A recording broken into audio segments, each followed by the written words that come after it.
No, one. define one. What do you mean by one? What we mean by one is that there's one God in essence and there's three underlying realities. Define the word one. Like one camera. I'm not asking you to define camera, I'm asking you to define one. Okay, so what would one mean in that example? What would one mean to you? You just asked me the same question. No. Jason, which do you want this? Literally one is just one and nothing else. No. What do you mean by word one? What does it mean? What does one signify? Essence.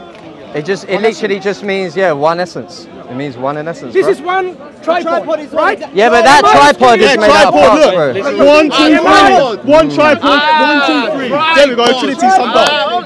Am I asking you to define a tripod or the word one? Don't jump into his hoops, bro. Don't jump into his hoops. Well, I'm asking you, the term Thomas, one has like to define or explain what you mean by one. Literally what we mean in mathematics when we say the term one. It just means one thing with nothing else. What is one? It just means, it literally just means one thing, bro. That doesn't make any sense. You are failing to understand and explain what is one. Okay, explain for us what No, I'm one not is. going to explain. Why not? You answered my question already without even understanding what one is. I asked you, do you believe in one God? He says, yes. Good. What is one? But you can literally understand what one is just from basic mathematics. Because you don't, that's why the dispute is. What is one? One is just a self-defining word. It's literally anything in reality which isn't other. What does it mean? Yeah, just get a definition up, bro. Christians do not understand one, I can tell you that. Okay, show us what one is, bro. Firstly, you tell me, Ehad is not one. what does one mean? One is just another perspective. Ehad is not one though. What does one mean, Thomas? Show me. Ehad can be like one in like multiple respects. Like one is What does one mean? Yeah, it's literally the lowest cardinal number. This is what I've been telling you. As opposed to two. Yes, yes. So what's the difference between one and two? Or zero. It's literally one Or and zero. zero. Good. What's the difference between 0, 1 and 2? Let's be consistent. What's the difference between 0, 1 and 2? 1.5. I gave you 3 numbers. Yeah, the difference 0, 1 between and 2. 0 and 1 is literally just plus 1. The difference between 1 and 2 is just plus 1. So 2 is more than 1. Yes. And 0 is less than 1. Is that 3 hands or 1 hand? Yes? Good. Oh, 2 right hands. Thomas, Ooh. Thomas, I'm not listening to your hecklers. I'm speaking to you and concentrating on you, right? So you don't have to show your face, no problem, because you're a Let me ask you, is Allah absolutely one? Is Allah absolutely one? Wait. Now, my next question to understand. He doesn't want to answer if Allah is absolutely one. Okay, cool. What is the difference? Is there a difference between 2 in 1 and 3 in 1? Yeah, there's a difference because there's three underlying realities, 3 subsistent relations which are identical to the one divine essence. Who's talking about God? I'm asking you, what is the difference Bro, between you're clearly referring to the Trinity. Thomas. Now tell us, is Allah absolutely one in all senses? Is he absolutely one in all senses? Answer that question. Answer that question. Answer that question. Okay. Be a man of courage and bravery. Yeah, I just told you there's a distinction between 2 in 1 and 3 in 1. Now I want you to answer this question. If there's a distinction between the attributes of Allah, answer that question. Thomas, I have not gone past understanding what one is. He doesn't want to answer that question because he knows Allah's composite. Is there a difference between 2 in 1 and 3 in 1? I just told you, yes there is. Now answer this question. Is there a distinction between Allah's attributes? What is the difference? So 3 in 1 exists, right? No, you can't. So what is the difference, Thomas? Does 3 in 1 exist? Thomas, are you going to let your hecklers to stop? He's not. I'm not Bro. So I'm talking to him. Show him some respect. 3 in 1 exists. Show him some respect. So what is the difference between 3 in 1 and 3 in 1? Okay, the difference between 3 in 1 and 2 in 1 is 3 underlying realities being identical to one thing and 2 underlying realities being identical to one thing. Good. Now I want you to answer this question. Is Allah's attributes really distinct? Yes or no? Do you think I asked you? Answer the question. Answer the question. Hey, Thomas. He answered your question. I answered your question, now you're going to answer mine. Are Allah's attributes really distinct? Yes, answer that one. Are they really Do you really think? Are Allah's attributes really distinct? I answered your question, now I want you to answer mine. Yeah, and the conversation is 2 ways. I've answered yours, now you're going to answer my questions. I have not gone past understanding. Okay, the reason why Mansur doesn't want to answer the question is because he knows if there's a distinction between the attributes of Allah, then Allah is made up of parts. A part is just something which is less than the whole of a thing.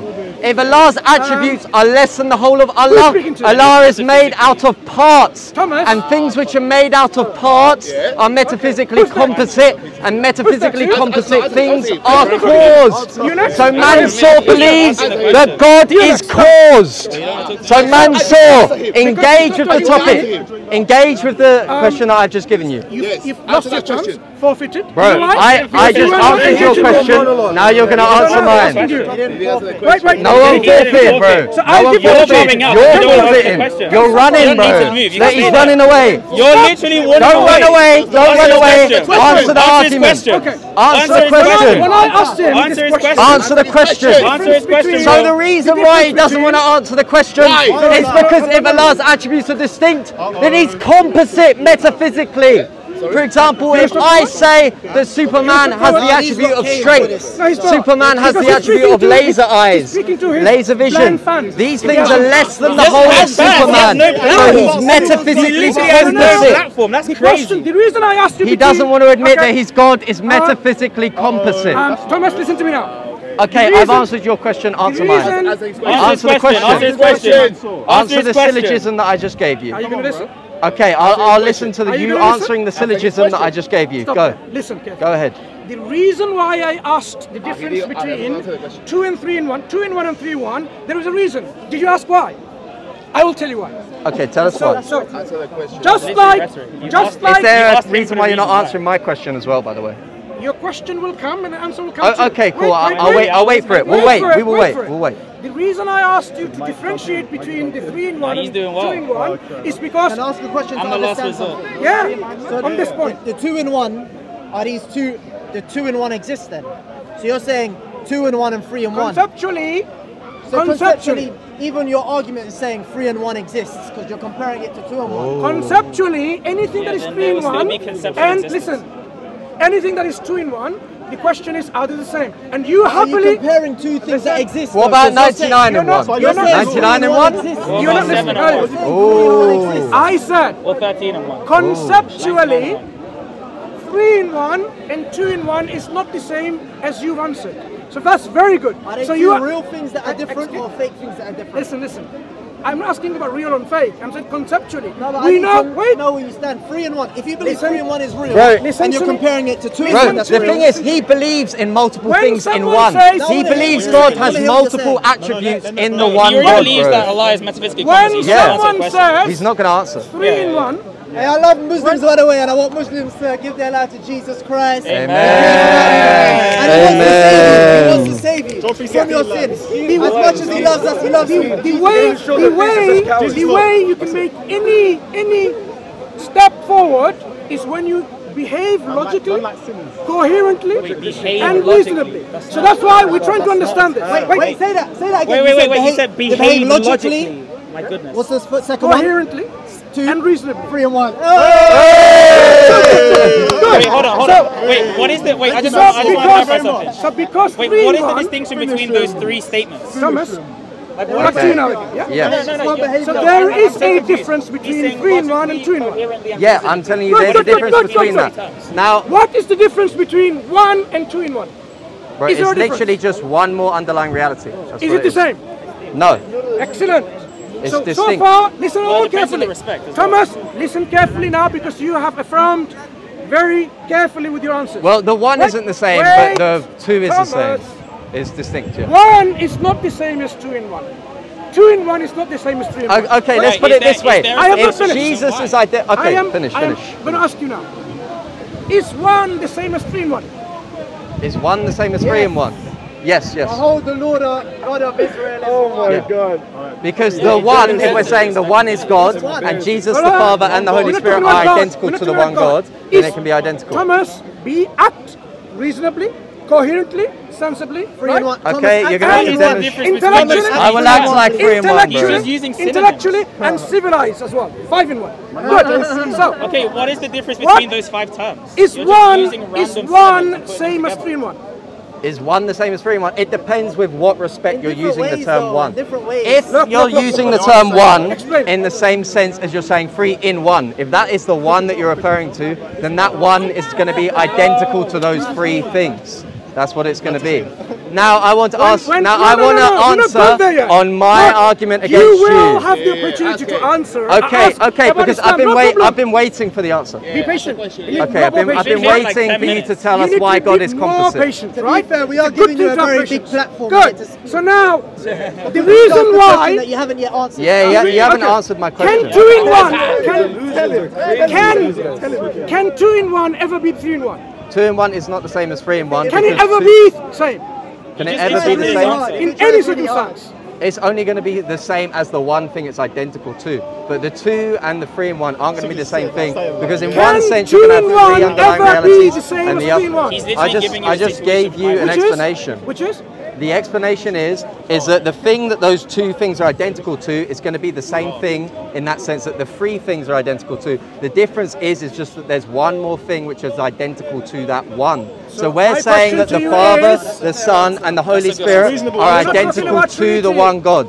We are not talking about God. Bro, you're clearly insinuating the Trinity. We will go to understand Trinity in a bit later. Okay, after we talk about Allah being composite. Because you firstly, the reason why I say this from experience.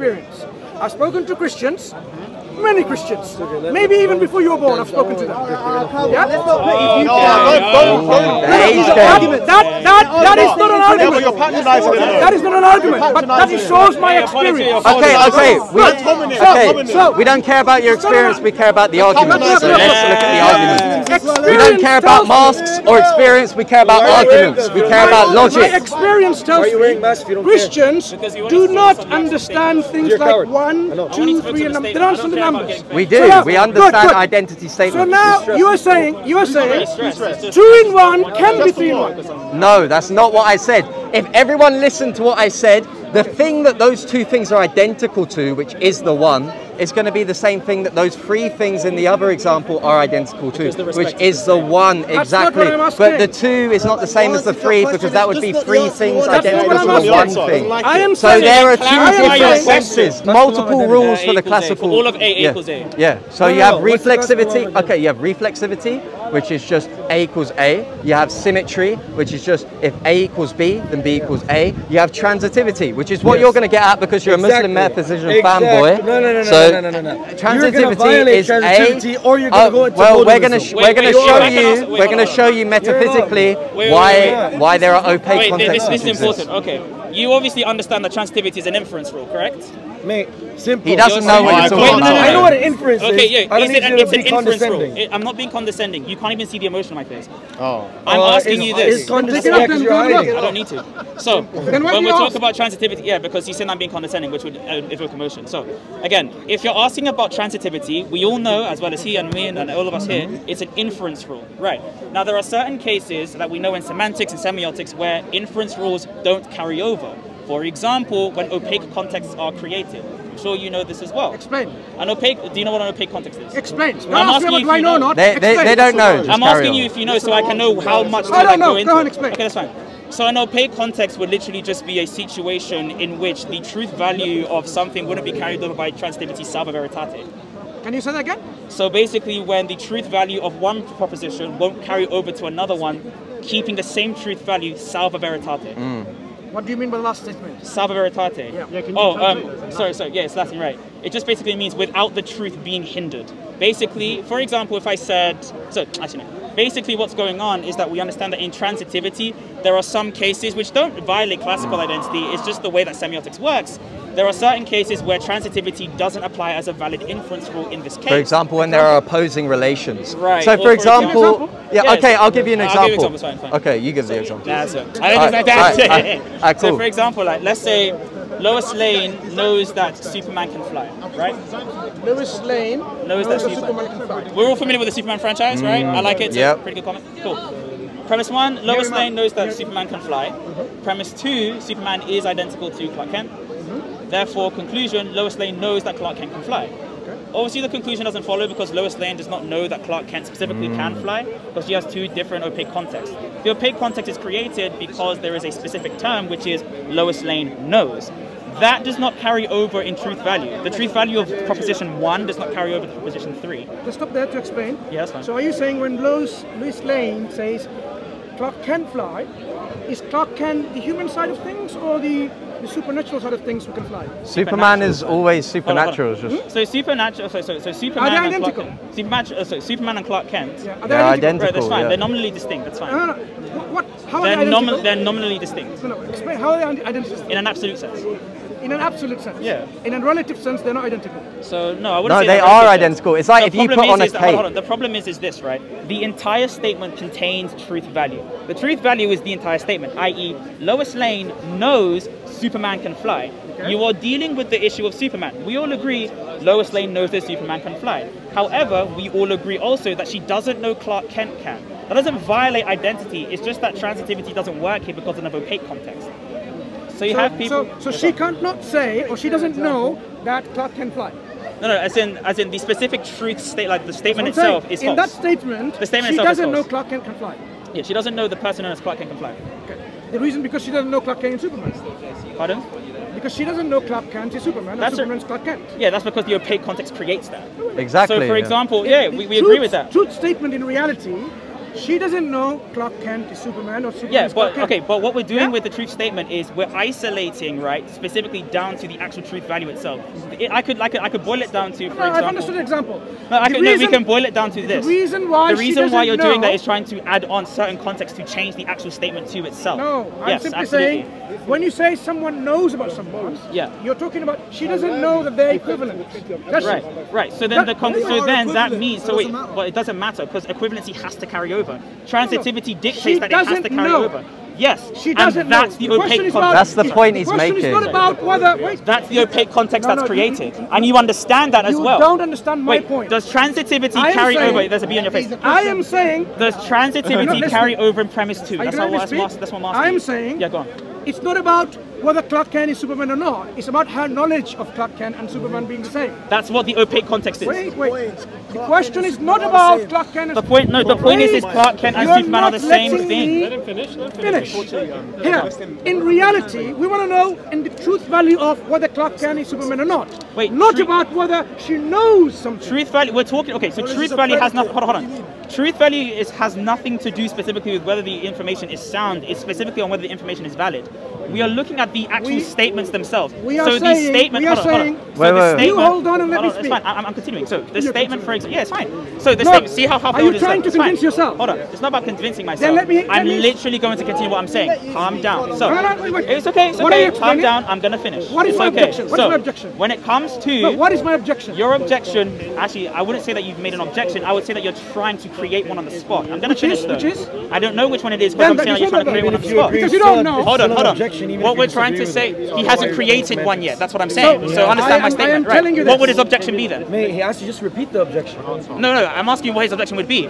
I'm not saying that he's made an objection. He said you're focusing on Lois Lane's knowledge, but that's not the point he's making. But the knowledge that I'm making is that opaque context can be created. That's fine. Well, you're the one that brought up the transitivity argument. Yeah, right. So specifically the point that I'm making, and I'm clarifying. Hold on, I'm going to clarify the actual issue that's at hand here, which is that opaque contexts don't violate transitivity. So, and I think you will agree with this, right? Opaque contexts will be created depending on the certain terms that we are using. So, in premise 1, the entire statement is true. That Lois Lane knows that that Superman can fly. Okay? That statement is a true statement. I think no one's going to disagree there. The opaque context is created in premise 3. Because the truth value is harmed. It doesn't carry over salva veritate, as we agree. Now, the reason why you said it doesn't carry over is because she is not aware that Superman and Clark Kent is the same person. But that wouldn't matter because premise 2 would still be true regardless if Lois Lane knew that information. The actual debate here is not on whether Lois Lane knows those things, but on whether the truth... that Superman is Clark Kent. Right. So that means that the truth value itself is what we're talking about here, not on whether Lois Lane bears in some reference to the truth value itself. Now, the only time she bears in reference, I'm just going to continue. Look, a pause in a sentence doesn't mean that I'm done. Excuse me? A pause in a sentence doesn't mean I'm done. That's what I'm clarifying. Of course not. Go ahead. I'm finishing my statement, right? I think we'll all agree that the actual notion that we're talking about is the identity of Superman and Clark Kent. That would still carry over regardless if Lois Lane knows that or not. That's what you need to contend with. So you need to argue that in order for this statement to lead to its false conclusion, you need to argue that Lois Lane has to know premise 2. What was my objection I was trying to make? The objection? No, just say it. Just say it. No, we're clarifying the statement. In fact, no. I'm so... Listen. What's your name? I'm so SiiiG. SiiiG. Yeah, SiiiG. SiiiG. Follow me on Twitch. Anyways, so I had to do it. And Georgina doesn't know. Georgina? Yeah, seriously, man, it's the same example. With what? That's not the same example. Yeah, come. Yeah. But because Georgina doesn't know. Georgina doesn't know what? So, but it's still the same thing. Wait, Georgina doesn't know what? We're talking about real life. Yeah, I know. Georgina doesn't know what? That he's a footballer. Georgina knows that Cristiano plays football. If she doesn't know, does it change that he's a footballer? You're saying that you're talking about a situation in reality, right? And the point is actually very true. It wouldn't matter whether she knew or not, but the truth value will still be harmed in premise 3 because knowledge is part of that truth value. SiiiG, are you finished? Yeah, I'm done. All you're trying to understand from this, or explain to us Muslims, is Jesus is God, God the Father, and God the Son, and God the Holy Spirit. So we're talking about transitivity. Wait. Yeah, continue. Let's go back. Go back to before transitivity? Go back to the examples I gave you about 2 in 1 and 3. Oh, wait, hold on. Wait, that's fine. Okay, so... No. I think it's fair that he should be able to go back to his example. But the only thing I would like is that he doesn't bring up transitivity again. We didn't even get to identity, we just which is the point. identity. We addressed identity with transitivity. No. We just addressed it. We literally just I addressed asked you a question. I didn't get to say what I think I needed to Oh, then say what you think. Everything from one thing is true is also true of thing B. You have thing A and thing B. Now you can't say that everything that is true for the Father point of information. is all true. Oh, sorry, continue. Because I thought you were gonna say everything. What was I that gonna is say? true of the Father. No, Because I can do what he did. Mate. Yeah, go on. You're doing well. You're doing well, right? Yeah, sorry, you're doing well. What we're saying is that when you're saying identity, everything that's true of A also has to be true of B for them to be identical. Except A itself. That's classical identity. So the point is, you can't everything that you say. Wait, that's not classic identity. No. That's Leibniz's law. That's not classic identity. That's Leibniz's law. Whoa! Leibniz's law of classical identity. No, Leibniz's law explicates that it's not identical to classic identity. Classic identity is for all of A equals A. Leibniz's law is going to talk about something different. You just mix 2 logical laws together. You just mix them 2 together. One implies the other. We agree, but they're not the same thing. The law of identity is for all of A equals A. For somebody who is talking about yeah. Okay, it's fine. You can insult me. I really don't care. But keep to the content. True of the Father is not also true of the Okay, Son. is that the law of identity or is that Leibniz's law?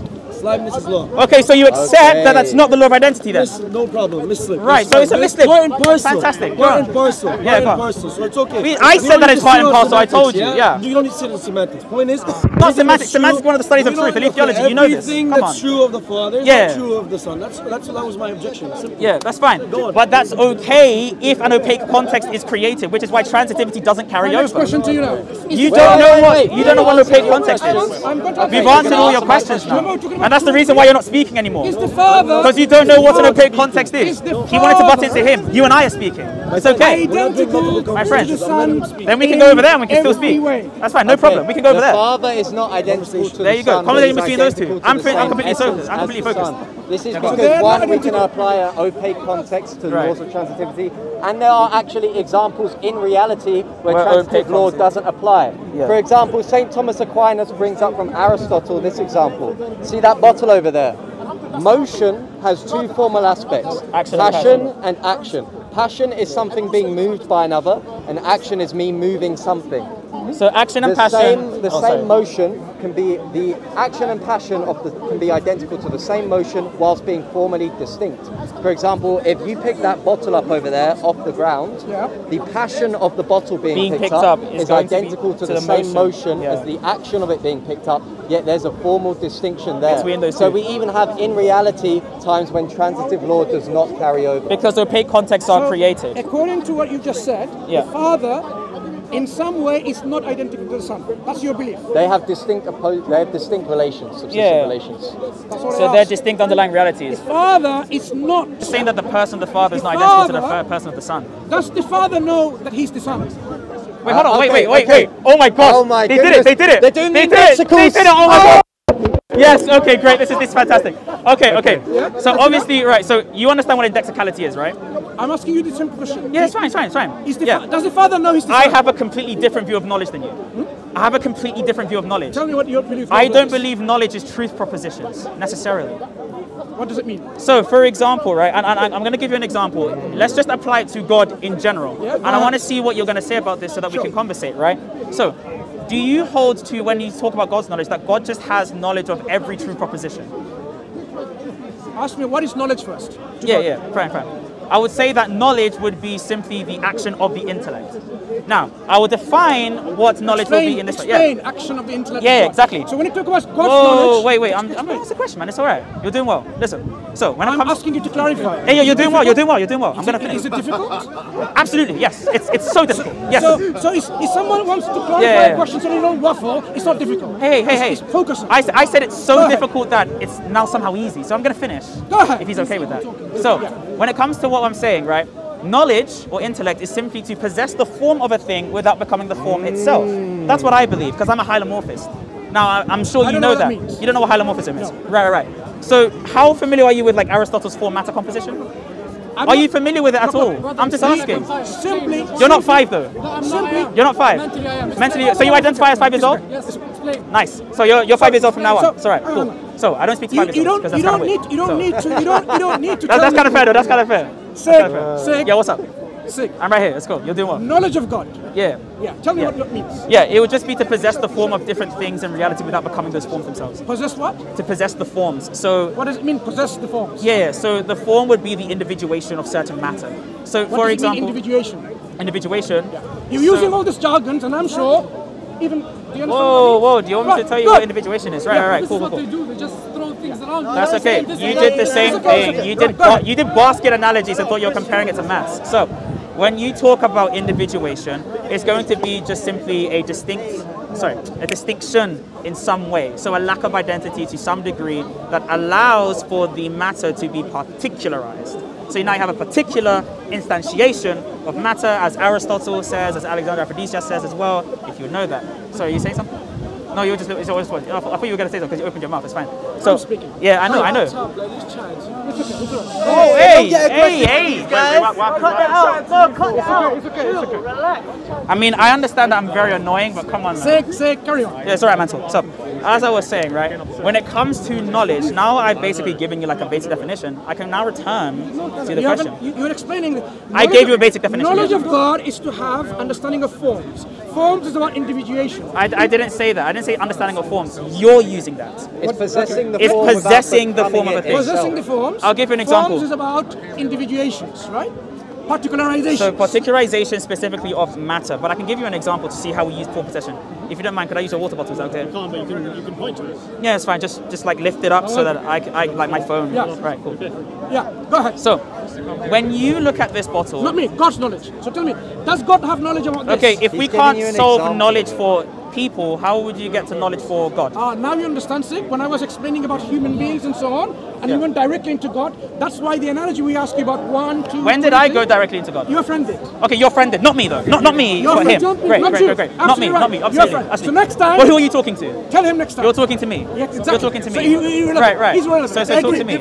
He's not irrelevant. You're just not talking to me. So you're talking to me. You're talking to me. Carry on. So it's right. You're doing well. So when it comes to knowledge, right, we need to have a correct theory of knowledge on a temporal level so that we can go to an atemporal level.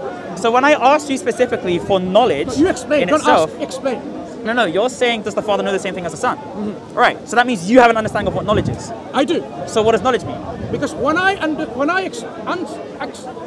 asked you that question, what does knowledge mean though? Yeah, it's fine. Wait. Yeah, just define what knowledge is. Give me a second.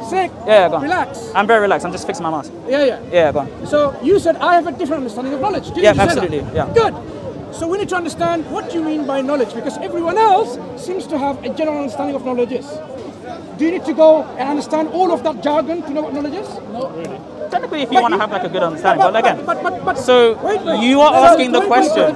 So what does knowledge mean? Because you have a particularized understanding of what knowledge is. So tell me now, when God has knowledge of things, what do you mean by that? It wouldn't actually be on me to prove that. It would be on you to define your own term. No, because you're asking the question. Because you're asking the question. You said you have a different understanding of knowledge. Yes, absolutely. However,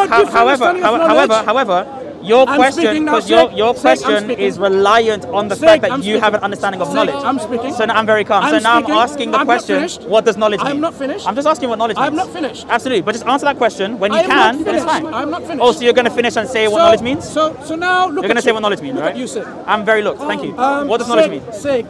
Come on, Mansur. What does knowledge mean? When you want to speak, Yep. do you expect me to listen? Speak is cool. I- Let's just get. Hold on. Say your point. When I speak, I expect you to listen to the degree of whether there are points of Good. information So that when need to be I'm clarified. speaking, I And he expect just you to proved my listen. point again. So, Stop being thanks a for bit- interrupting say me, your even though point. you were complaining. I'm asking you now, what does knowledge mean? Sig. Just answer that question. Sig. We're all waiting for it.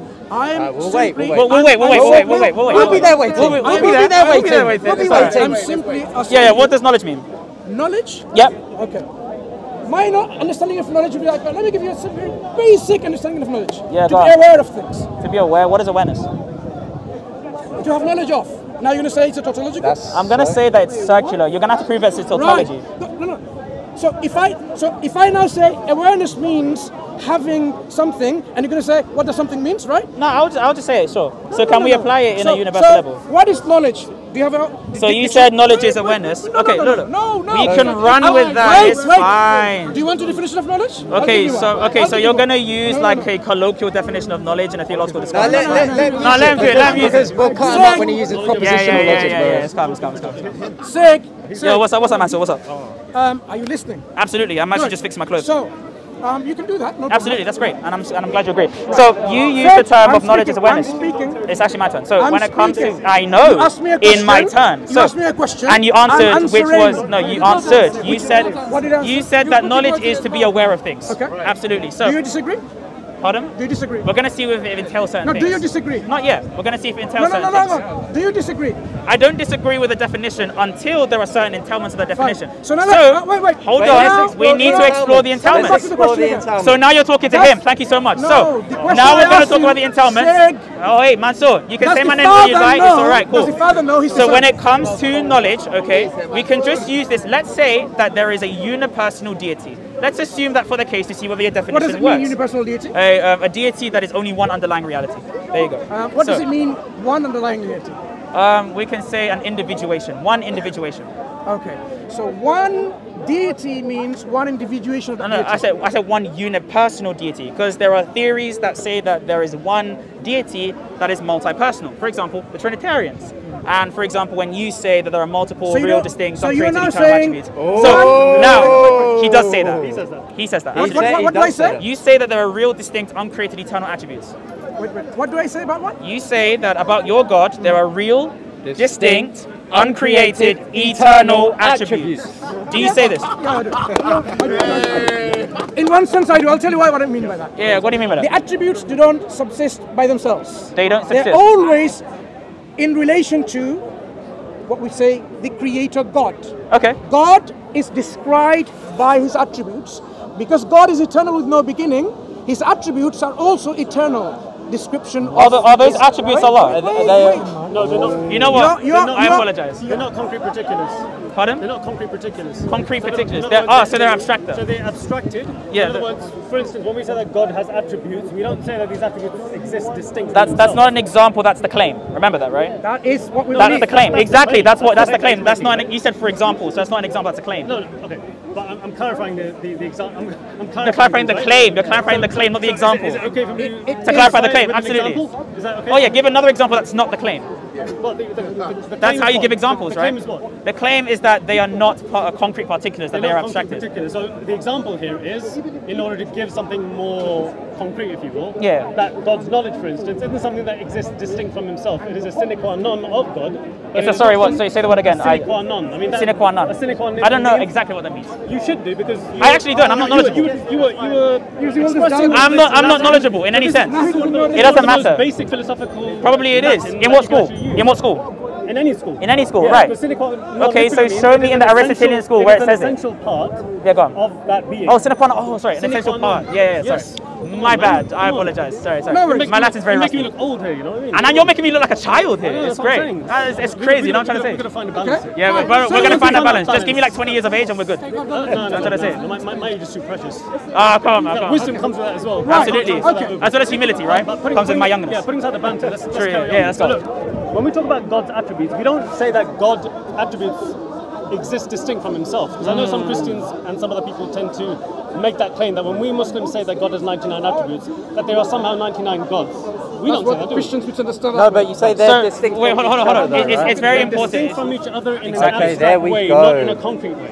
Okay, so what does it mean to... It's okay, for instance, for us to understand that knowledge is not the same as wisdom. In God? Wisdom, all right. In God. But in God, are those two things identical? They're not identical. Okay. So then in the reality, so this is important, right? When you mention abstractor, you were just talking about a purely logical or mental distinction in the mind. Yes. On the part of the reason, yes. of course, right? But abstractor would not be applied here, would not be applicable here, if the distinction also exists in reality. What do you mean by reality?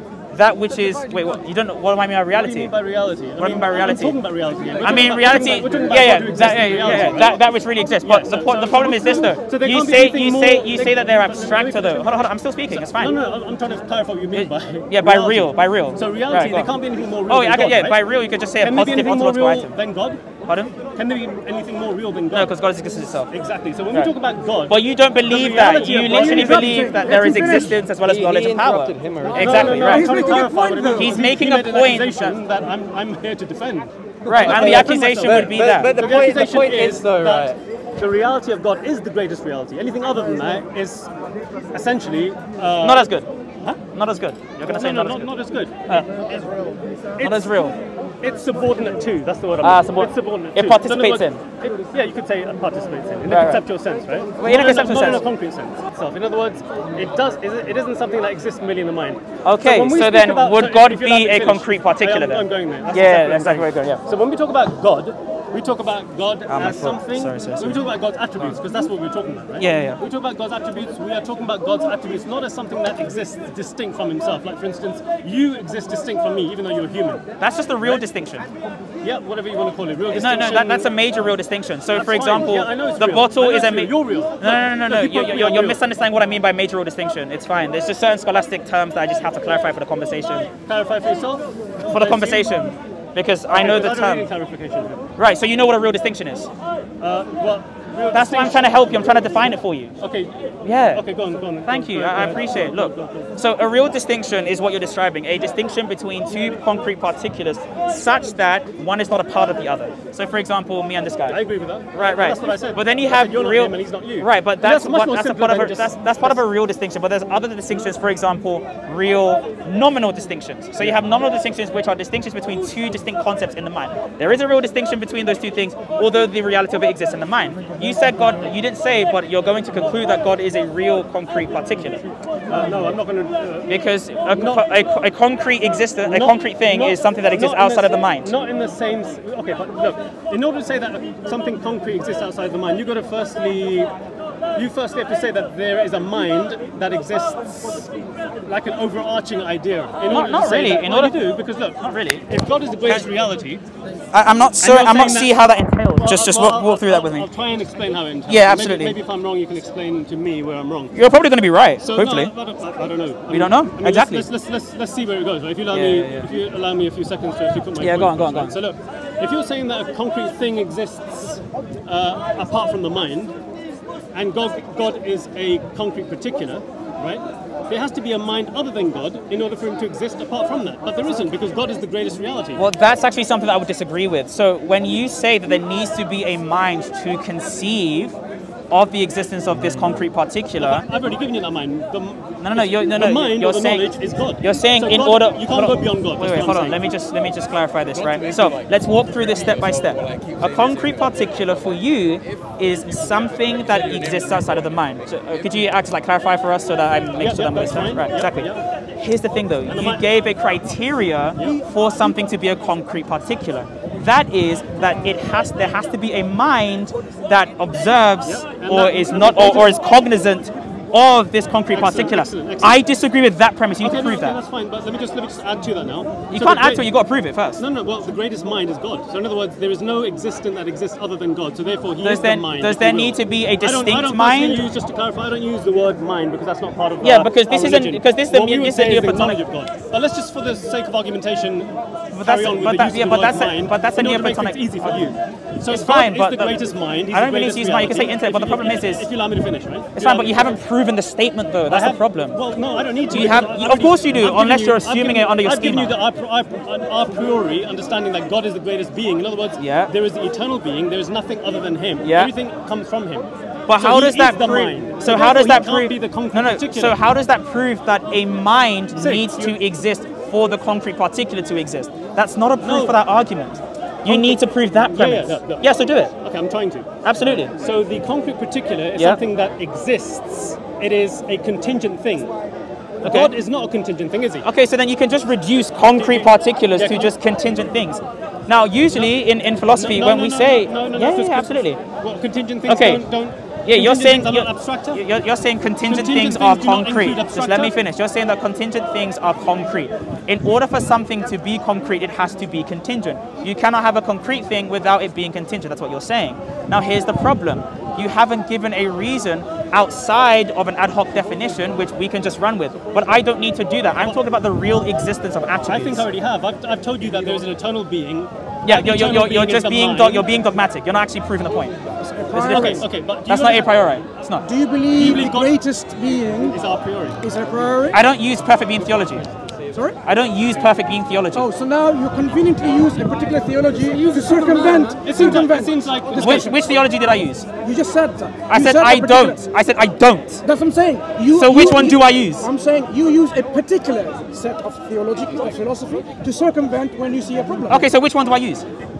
Which one should you not use? No, which one do I use? Which one do I use? Okay. Which one should we use both together? What? You're just switching the question onto me now. No. So which one do I use? Which one should we both answer the use? question? Which one do I use? Which one should both Which use? one do I use? Very confusing. Right, which one do I use? I know it's confusing, but he's making claims that he can't prove. Can I ask a question which might undercut the confusion here? Maybe, possibly, right? Possibly, right. What's your conception of God? What's your conception of God? That's just shifting the claim. That's just shifting the claim back to me.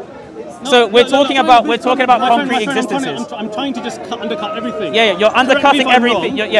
Which I am. So what's going on is you are trying to shift the claim onto me to talk about my conception of God. No, because I'm confused. When the conversation is talking about your conception of God. Yeah, I've already given you my conception of God. Right, your conception of God. There is an eternal being.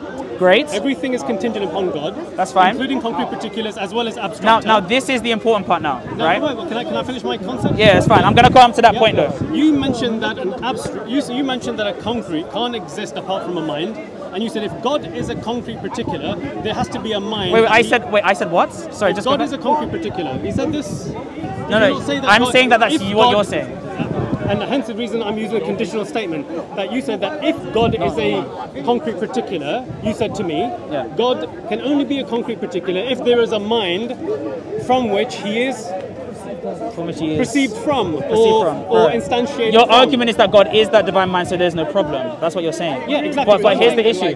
That's not proving that anything that needs to exist needs a mind to conceive of it. That's the proposition. So just to break it down even more, your statement that God is the divine mind and thus he does not need other minds to conceive of him presupposes that in order for something to exist, the condition for an existence is that there is a mind that perceives of it. Yeah, but that would only be true of universalism. I'm a hardcore nominalist, so I don't believe. Yes, I'm a complete nominalist. That's fine. So I don't believe. But universalism wouldn't even say that. If you allow me to finish, right? Yeah, go on. I don't believe that the mind exists apart from God. Do you understand that? So that the mind isn't really distinct from God in any sense. Look, the mind is an attribute. The mind is, like I said before, it is what we would use in Islam is knowledge of God. Let's say, so okay, I think we're getting, okay, so you're getting hung up on on what it means to be concrete, which is why I asked the question.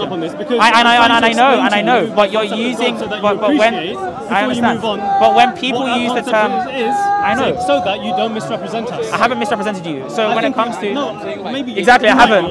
You might do. Exactly, I might, but as of now, I have not. No, but I think you already have, because you said just said that I might do it in the future, whatever. You said that God exists as a concrete particular. The only way it can exist as a concrete particular is if there is a mind that exists. And that's what I'm saying. You need to prove that definition. That's the point. My friend. Yeah, go on. So I said to you that argument is invalid because God is the mind, and there is no mind other than God. No, you said in order for God to be a mind, you have to firstly conceive that a mind exists apart from that. That's only if there is a premise that follows that, which is what you said. That God, the mind, is the knowledge of God. Okay, so God is essentially the mind, and the mind is God. Okay, so your predicate nominalism is leading you to accept a definition that you are not proving. You are taking a definition that in order for a concrete thing to exist, that it needs to be conceived by a mind. Wait, hold on. can you prove that in order for me, for example, if a being is eternal, is there a possible? Hold on, is there a possible world? I'll try and prove it. I'm just going to ask.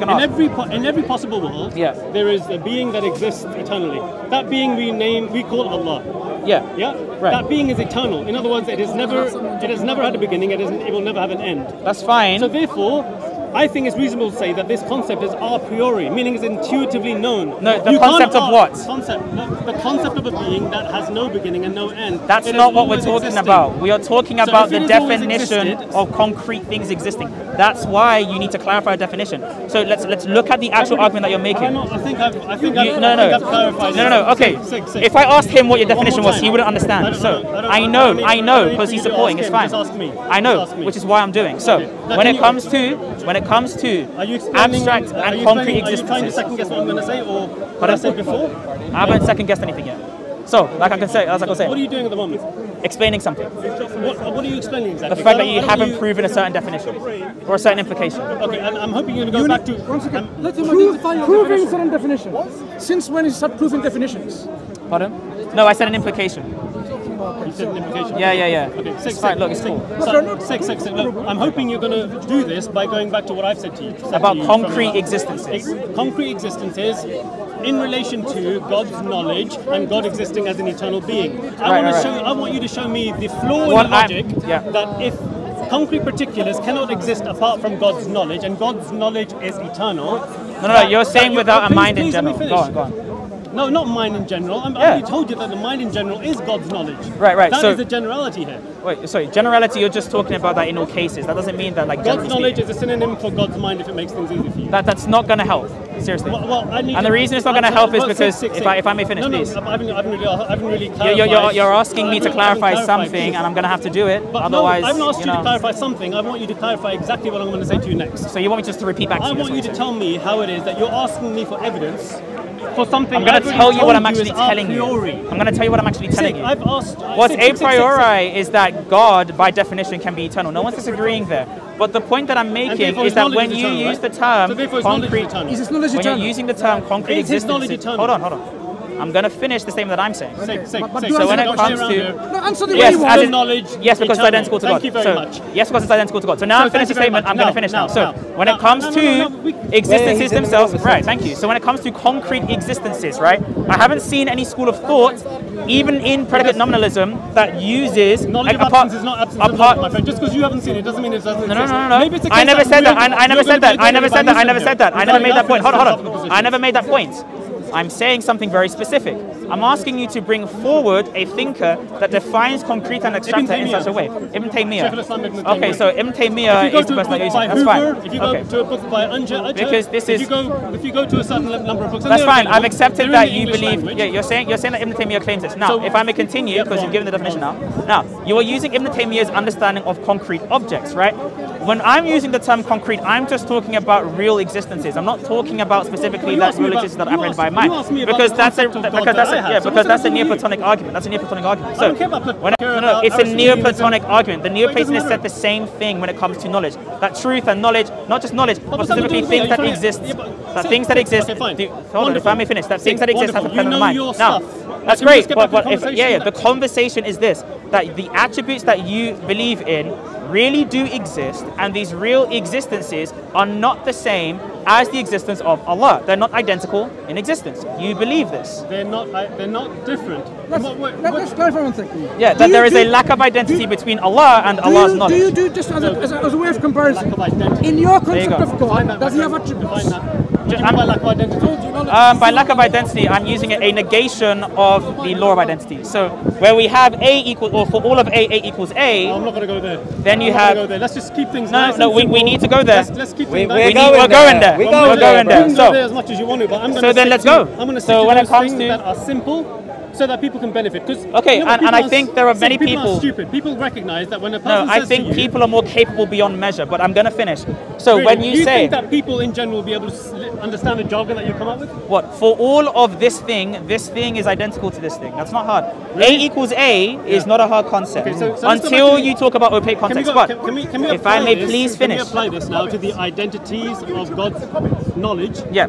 And its relationship to God. Can you just at least do me that favor? So So, of course, right. That's what I was trying to get to, but I need to clarify how identity works. As Mansur and I don't know where the other white guy went, but it's fine. So when it comes to identity, you have this thing. Let's call it P. Okay, P, which is Allah, because we don't really care about like the letters here. Yeah, P is Allah. Right? Let P resemble Allah. Let P be Allah. Yep. Not in a blasphemous sense. I don't really care. It's fine. So let P resemble Allah. Right now, let Q represent Allah's knowledge. Now what you're saying is P if and only if Q. Or rather, in mathematical terms, P is Q. That's what you're saying.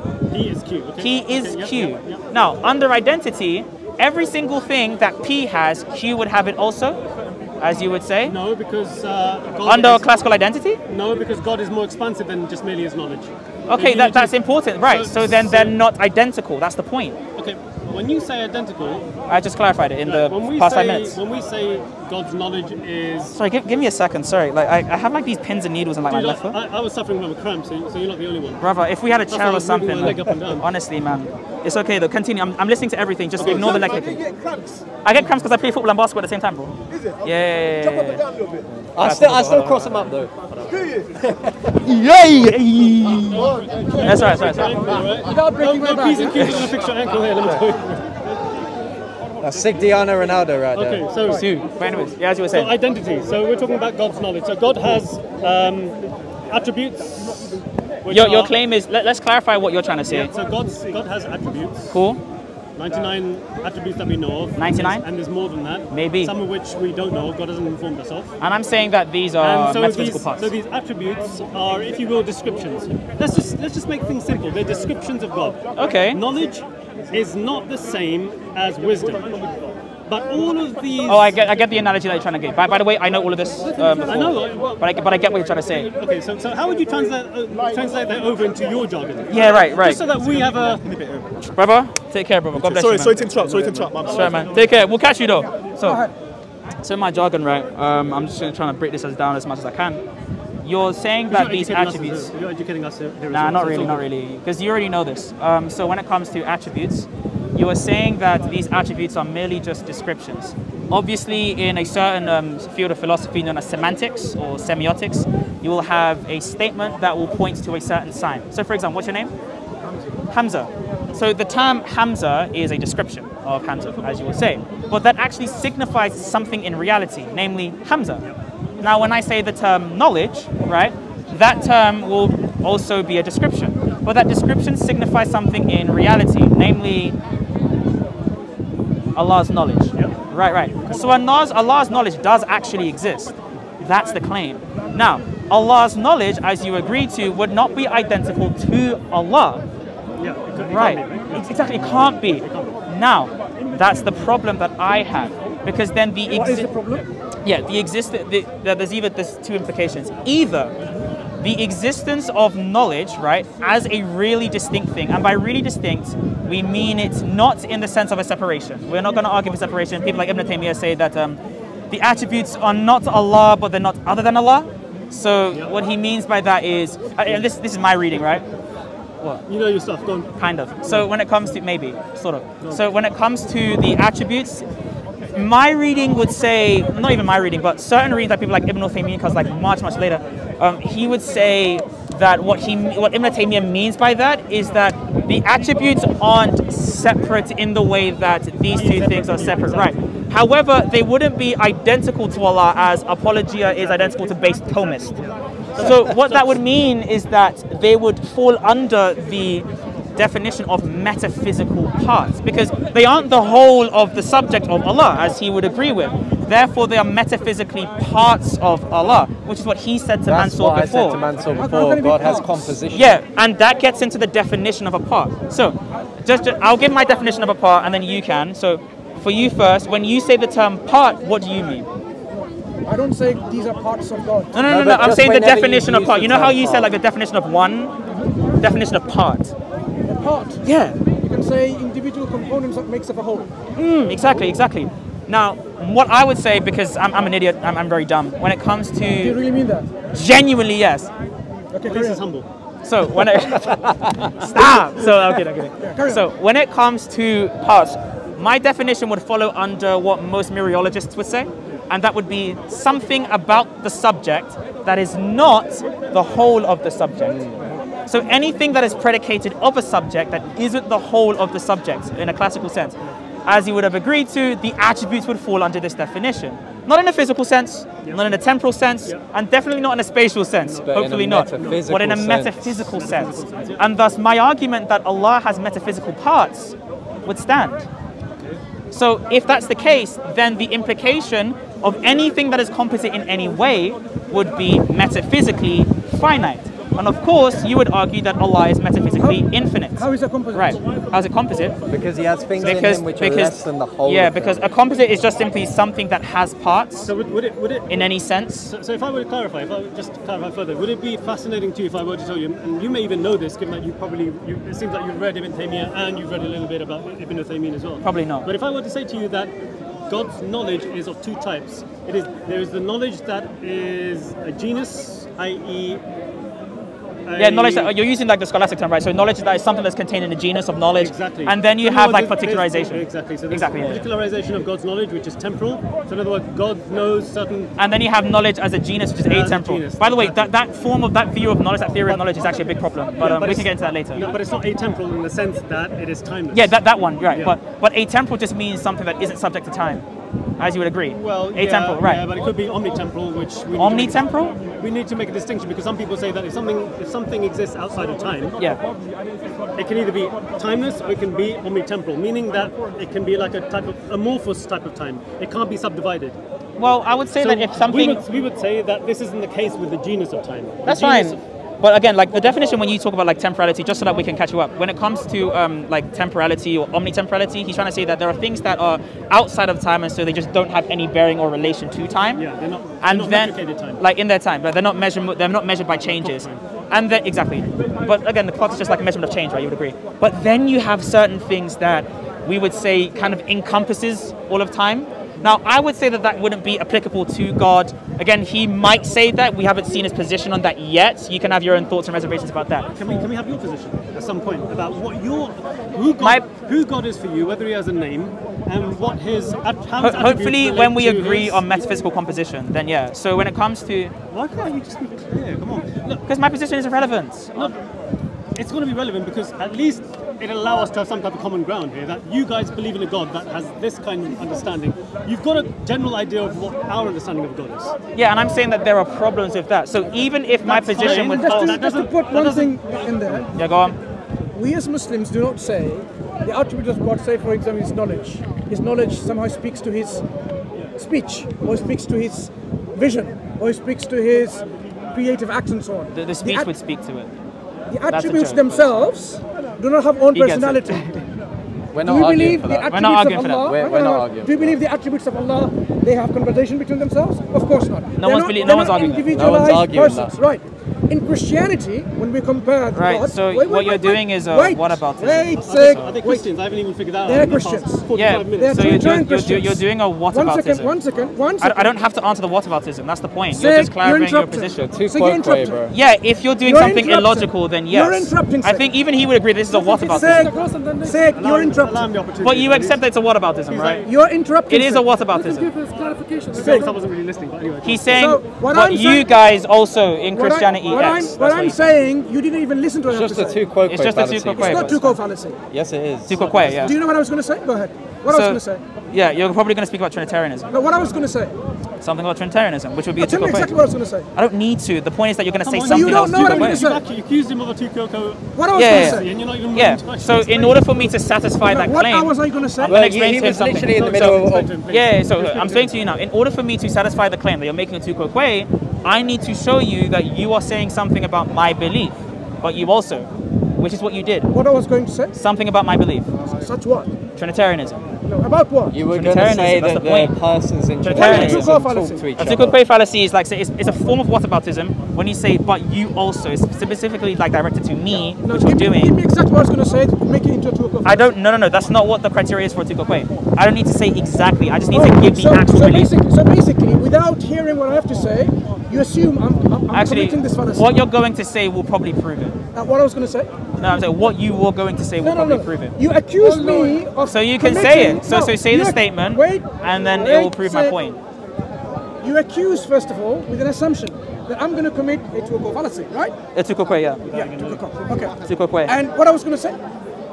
Yeah. Go on, tell me. Right. In order for the tukokwe to be satisfied, you need to say anything generally about my belief. Anything. Anything? Yes, about my belief, because you're saying, but you believe this. So if I say you believe in a loving God, it's a tuko fallacy, yeah? Yeah, in regard to the conversation, yes.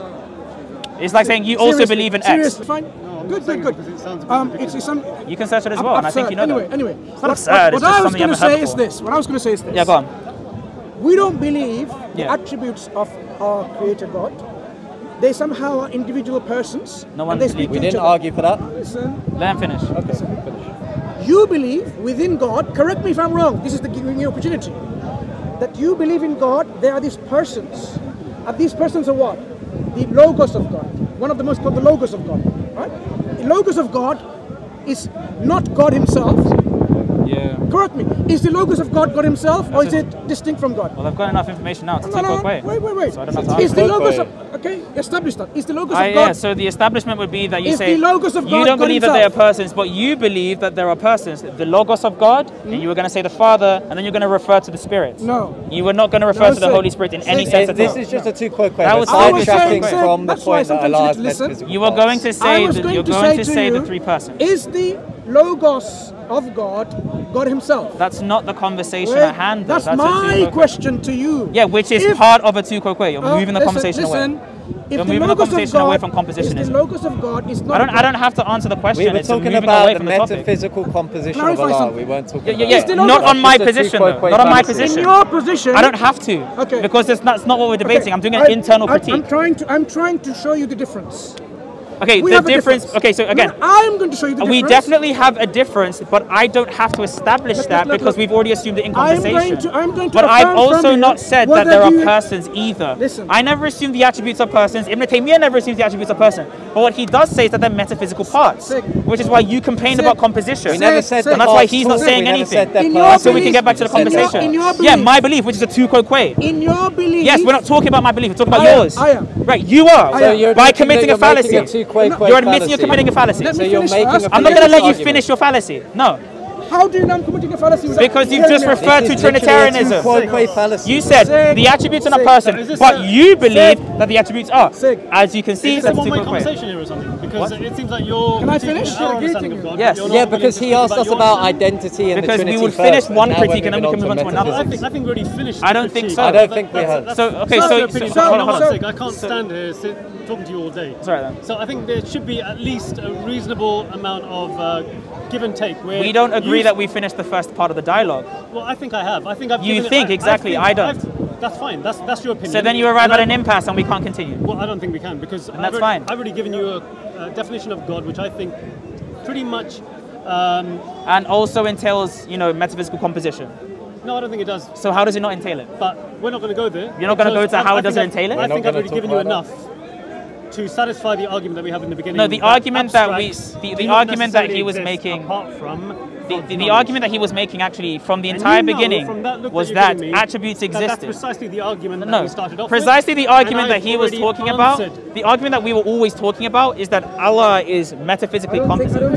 That's always what we've been talking about. Allah is metaphysically composite. That was the conversation the entire time. Anyone can go back to the very first time he said anything at all, and he will say, "My argument about metaphysical composition of Allah." There you go. I wasn't here. I know you weren't here exactly, and so therefore, he can tell you the exact same thing. In fact, ask him. Therefore, the fact that I came in far later, I established an argument for myself, which was the beginning of the conversation between you and I. The argument. I cannot speak of him because I wasn't here. No. I grant. Listen. What I did in the conversation is that I granted. You agree with that, SiiiG? Yeah, you can't speak on what they're saying. But however, so therefore, the conversation that I came in on was an argument that I brought forth to you guys, which would be implied by what they're saying, and that's the problem. That's not my problem. So when it comes, but it is because you're engaging in the conversation. I can't now go so back when and you are specifically talking, that's fine. Nor can I speak on his so behalf when you're specifically talking about abstracta and concreta, I said that I granted it for you because you just assumed Ibn Taymiyyah's nominalism. You didn't prove the nominalism, you assumed it. Well, I think I already did, and I'll repeat it one more time. What is the proof for it? If I can repeat it for the umpteenth time, and this is not the umpteenth time, it's not a proof. And this is the last thing I'm going to say, and I don't think you've answered it. Okay. You said that abstracts cannot exist apart from the mind. That's not what I said. I said that that's your position. The conversation is on Absolutely. camera. I didn't say that. You need to go. You know what? I think we'll leave it to the knowledgeable crowd at home to decide whether you've answered the question that I put to you or... Okay, no yeah, worries. the question on whether you believe that Allah is metaphysically composite. That's can we just clear up what we were saying at the start for the crowd? That Allah is metaphysically composite. What we're just saying is a part... What we're just saying... Let him just finish, bro. Hold on, let me just finish, bro. What we were saying at the start is a part is just something which is less than the whole of a thing. This can be metaphysical, I need to spit, spatial. sorry. I need to spit. Hold on.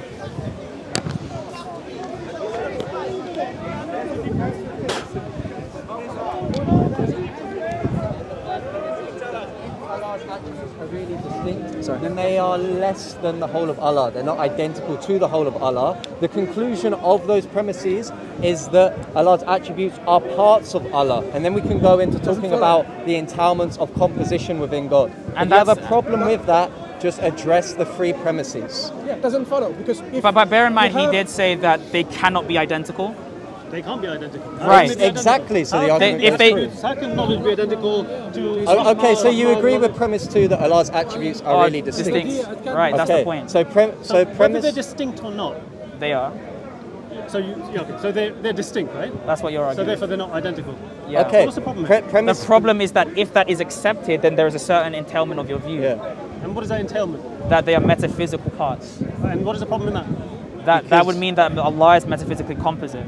Okay, but these things do not exist as concrete particulars, so therefore God can't be composite. He is a singular being, and these are descriptions. Do you understand the difference between descriptions and concrete things? But those descriptions actually exist. No, just saying it dogmatically doesn't mean that it actually works. They exist in what way? They don't exist apart from God, such that God becomes composite.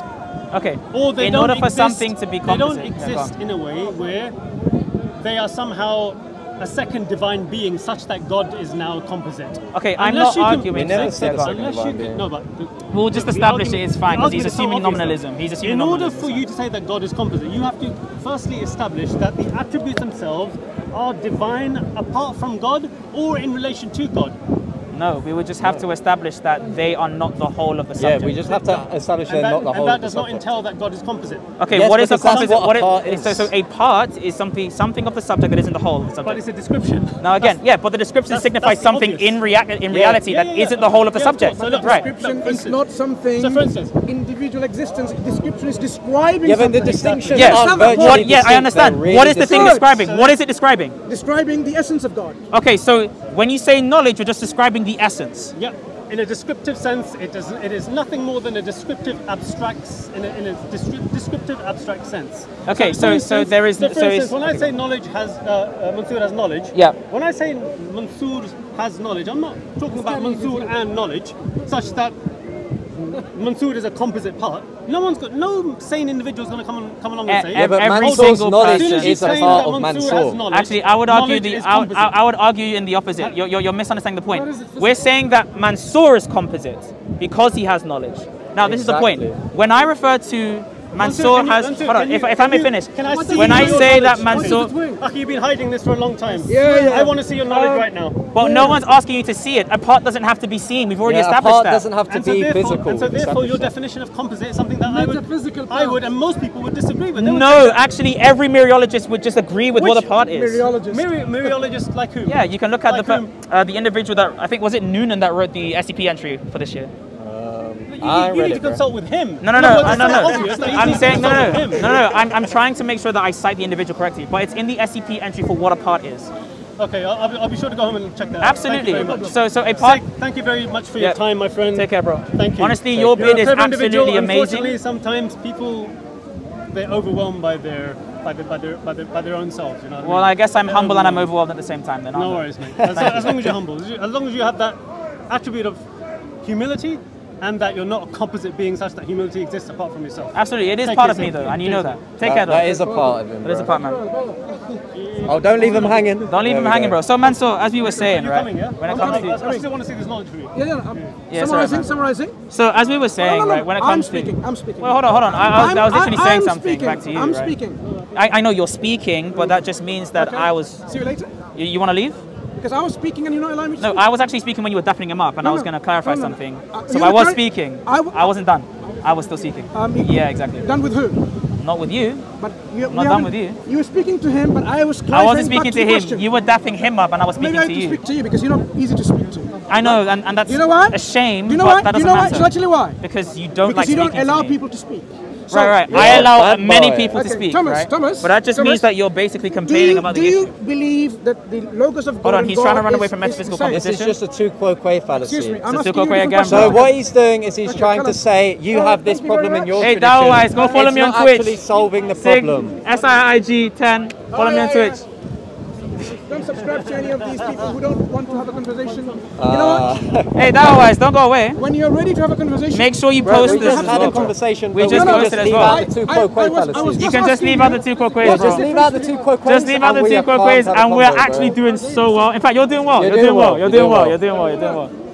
It's alright, man. you can keep on worshipping 3 gods, no problem. And you can keep on worshipping 99. You can keep on worshipping composite gods. 99 gods as we have explained. You worship real, uncreated, real distinct exactly. Your God has parts, but it's You cool. believe in a metaphysically composite being. You believe, you and you believe in haven't metaphysically- contested that. You don't know mereology. Let's just clarify for the cameras.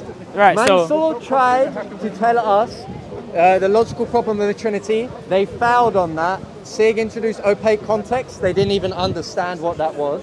And then when I introduced the distinctions by St. Thomas Aquinas, Amen, and how that reconciles the LPT, they had no answer to that.